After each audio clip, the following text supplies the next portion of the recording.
दोस्तों क्या हो हमारा सूरज अचानक से गायब हो जाए, 1 घंटे के लिए, 1 दिन के लिए, 1 महीने के लिए या फिर 1 साल तक गायब रहे तो क्या होगा।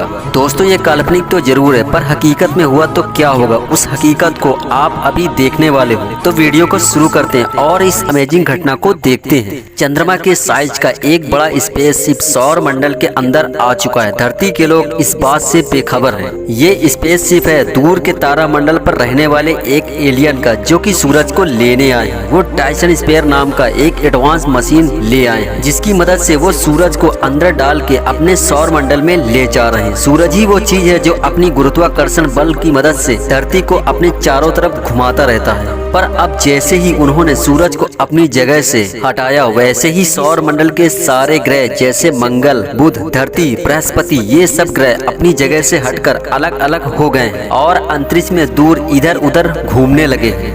और अंतरिक्ष में धरती बिना किसी कंट्रोल के अब तैरने लगी है। अब कोई सूरज नहीं है जो उसे कंट्रोल में रख सके। धरती के एक साइड दिन का समय चल रहा है, अभी भी सब कुछ नॉर्मल दिख रहा है और आसमान में सूरज सही सलामत दिख रहा है। और धरती पर किसी को नहीं पता कि सौर मंडल के सबसे इम्पोर्टेंट एलिमेंट को किसी ने चुरा लिया। वो इसलिए क्योंकि सूरज की रोशनी को धरती पर पहुँचने में 8 मिनट 20 सेकंड का समय लगता है। उधर एलियन अंतरिक्ष में सूरज को ले जा चुके हैं, पर धरती पर इसका प्रभाव ठीक 8 मिनट 20 सेकंड बाद पड़ेगा। अब 8 मिनट 20 सेकंड बीत चुके हैं। धरती पर अचानक से अंधेरा छा गया। अचानक से 1 सेकंड में रात हो गई है और आसमान के सारे तारे एकदम साफ दिख रहे हैं, क्योंकि अब सूरज का कोई लाइट नहीं बचा जो इन तारों को ढक पाए। चांद और बाकी ग्रह भी दिखाई देना बंद हो चुके हैं, क्योंकि जैसा कि आपको पता होगा कि चांद का अपना कोई लाइट नहीं है। सूरज का लाइट जब उस पर पड़ता है तभी हमें वो चमकता हुआ दिखाई देता है, पर क्योंकि अब सूरज गायब हो चुका है इसलिए चांद भी अब नहीं दिख रहा। इस घटना का सबसे ज्यादा असर पेड़ पौधों पर पड़ा है। सूरज की लाइट की वजह से पेड़ पौधे जिंदा रहते थे और एक प्रोसेस चलता था जिसे फोटोसिंथेसिस कहते हैं। पर अब सूरज गायब हो चुका है तो लाइट नहीं है, इसलिए पेड़ पौधे ऑक्सीजन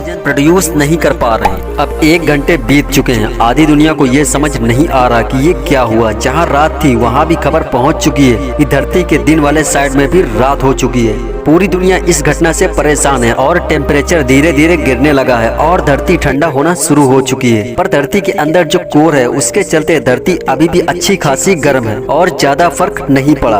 अब 24 घंटे बीत चुके हैं। सभी लोग सूर्योदय की उम्मीद कर रहे हैं, पर सुबह के 8 बज चुके हैं पर अभी भी कोई सूरज नहीं निकला। गवर्नमेंट भी कुछ नहीं कर सकती क्योंकि ये घटना इंसानों के हाथ में नहीं है। अब तापमान 8 डिग्री सेल्सियस तक नीचे गिर चुका है। कुछ पेड़ पौधे और जानवर अचानक से इस बदलते मौसम के चलते कमजोर होना शुरू हो गए और सारा सिस्टम नष्ट हो चुका है। पर समुद्र के अंदर के जो जीव हैं उन्हें कुछ भी चेंजेस नजर नहीं आ रहे हैं। उनके लिए उनकी दुनिया अभी भी वही है। अभी भी जगह जगह थोड़ी गर्मी बची हुई है, क्योंकि धरती के वायुमंडल की एक खासियत है कि सूरज से मिली गर्मी को कुछ समय के लिए अपने अंदर रख सकती है, जिसके चलते ऐसी नौबत नहीं आए कि हर जगह बर्फ ही बर्फ जम जाए। पर यह स्टोर गर्मी सूरज के बगैर 3 या 4 दिन तक रह सकती। अब 7 दिन बीत चुके हैं। 7 दिन बाद अभी भी धरती पर अंधेरा छाया हुआ है और तापमान माइनस में पहुंच गया है। -20 डिग्री जिसका डर था वही हुआ। 0 डिग्री में पानी बर्फ बन जाता है, पर अब पूरी दुनिया का टेम्परेचर -20 डिग्री सेल्सियस है, इसलिए पानी अब लिक्विड में यानी तरल रूप में मौजूद नहीं है। टीवी और इंटरनेट अचानक से बंद हो गई, क्योंकि सैटेलाइट जिससे सूरज की रोशनी से पावर मिलती थी, सोलर पैनल के जरिए उनकी पावर ऑफ हो गई है। किसी भी तरह से हाई पावर बैटरी के जरिए वो 7 दिनों तक तो चल गई, लेकिन वैज्ञानिकों ने ये कभी नहीं सोचा था कि सूरज नहीं रहेगा, ऐसा भी दिन आएगा। इसलिए उन्होंने कोई बैकअप प्लान नहीं बनाया था। दुनिया के जितने भी समुद्र और नदी हैं वो सब के सब जम चुके हैं। -20 डिग्री सेल्सियस के चलते पूरी दुनिया की बिजली अब चली गई है, क्योंकि जिस डैम के पानी से बिजली बनती थी वो सब जम चुके हैं। इसलिए मोबाइल फोन्स और टावर भी ऑफ हो चुके हैं और लैंडलाइन फोन भी बंद हो चुकी है, क्योंकि इस दुनिया को ऑन रखने वाला बिजली नहीं है। सिर्फ कुछ ही जगह पर बिजली बची हुई है जहाँ पर दूसरे माध्यमों से बिजली बनाई जाती है, पर धरती का पूरा सिस्टम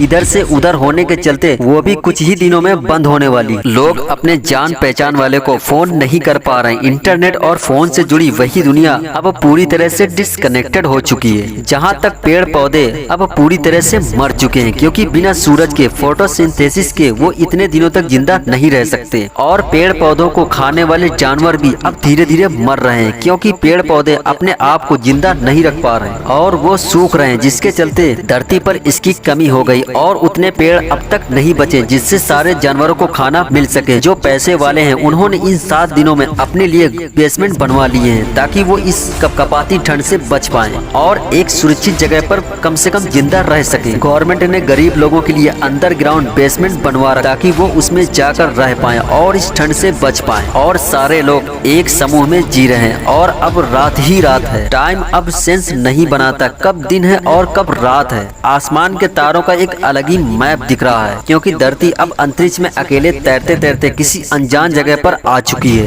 1 महीने बाद धरती ठंडी और ठंडी होते जा रही है। तापमान करीब -40 डिग्री सेल्सियस तक पहुंच चुका है और अब अंतरिक्ष से धरती कुछ ऐसी दिख रही है। जमी हुई धरती जो कब कपा रही है और पूरी धरती अब बर्फ से ढक चुकी है। धरती के लगभग सारे पेड़ पौधे अब मर चुके हैं। उनको छोड़कर जिन पेड़ पौधों को ठंडी जगह पर पहले से रहने की आदत है, धरती के ज्यादातर जानवर अब मर चुके हैं। समुद्र के अंदर के जीव की बात करें तो समुद्र जमने के चलते वो भी अब मर चुके हैं क्योंकि सारे पेड़ पौधे अब तक खत्म हो चुके हैं। इसलिए CO2 यानी कार्बन डाइऑक्साइड की मात्रा हवा में 1 महीने बाद अब इतनी हो चुकी है, हर एक सांस सिगरेट के धुएं जितनी खतरनाक हो चुकी है। जब पेड़ पौधे जिंदा थे तब वो हवा को साफ रखते थे, पर अब हवा को साफ रखने के लिए कोई नहीं रहा। एक और जगह है जहाँ पर समुद्री जीव अभी भी बचे हुए हैं, जहाँ हीट ज्यादा है, जैसे कि वो नदियाँ जो किसी ज्वालामुखी के आसपास हैं। वो नदियाँ अभी तक तरल रूप में मौजूद हैं, इसलिए उसमें अभी 1 महीने बाद भी कुछ जीवन बचा हुआ है। 1 साल बाद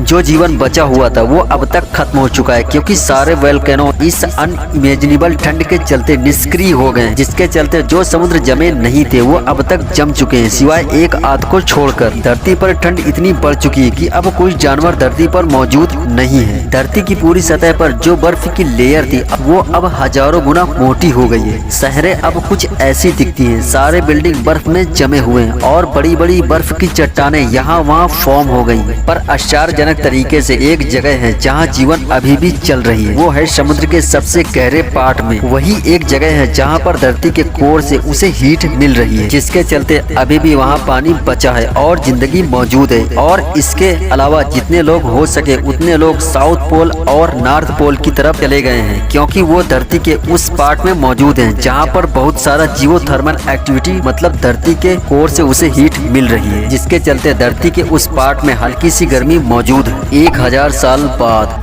1000 साल बीत चुके हैं और अभी तक सूरज नहीं निकला। धरती की आबादी खत्म होते जा रही है क्योंकि धरती पर ना ही कोई पेड़ और ना ही कोई जानवर। लोगों के पास खाने का कोई सोर्स नहीं बचा और धरती पर ऑक्सीजन की मात्रा न के बराबर। 1100 साल बाद और 100 साल बीत चुके हैं। धरती का तापमान -160 डिग्री सेल्सियस तक पहुंच गया है और इस तापमान में इंसानों का कुछ ये हाल हुआ। 1100 साल बाद अब धरती अंतरिक्ष में तैरते तैरते एक अनजान नई जगह पर आ गई है, सौर मंडल से बहुत दूर। और इधर दूसरे साइड जुपिटर, सैटर्न, मार्स और मरक्यूरी सारे ग्रह अरबों किलोमीटर दूर चले गए एक दूसरे से। धरती फाइनली 100 साल में तैरते तैरते उस जगह आ गई है जहाँ पर अंतरिक्ष के रैंडम एस्टेरॉइड अब धरती से टकरा शुरू हो गए। अंतरिक्ष में तरह तरह के एस्टेरॉइड और दानव पार्टिकल घूमते रहते हैं और बहुत खतरनाक रेडिएशन भी आती रहती है जो कि धरती को कभी भी हिट कर सकती। अपने इस सफर के आखिर में धरती एक बहुत तेज गति एस्टेरॉइड से टकरा गई और अब सब कुछ खत्म हो गया। और अगर ये नहीं भी हुआ तो धरती अरबों सालों तक ऐसे ही घूमती रहेगी और इस बात के भी चांसेस हैं कि कोई ब्लैक होल धरती को अपनी तरफ खींच ले। पर दोस्तों घबराने की कोई जरूरत नहीं है, ये तो बस एक कल्पना है। असल में धरती हमेशा सूरज से बंधी होगी, पर इससे हमें ये जानने को मिलता है कि सूरज हमारे लिए कितना इम्पोर्टेंट है। दोस्तों आज की इस वीडियो में बस इतना ही। अगर आपको वीडियो पसंद आई है तो मेहनत के लिए एक लाइक जरूर करें, चैनल पे नए हैं तो सब्सक्राइब करें और बेल आइकन ऑल पर क्लिक करें। जय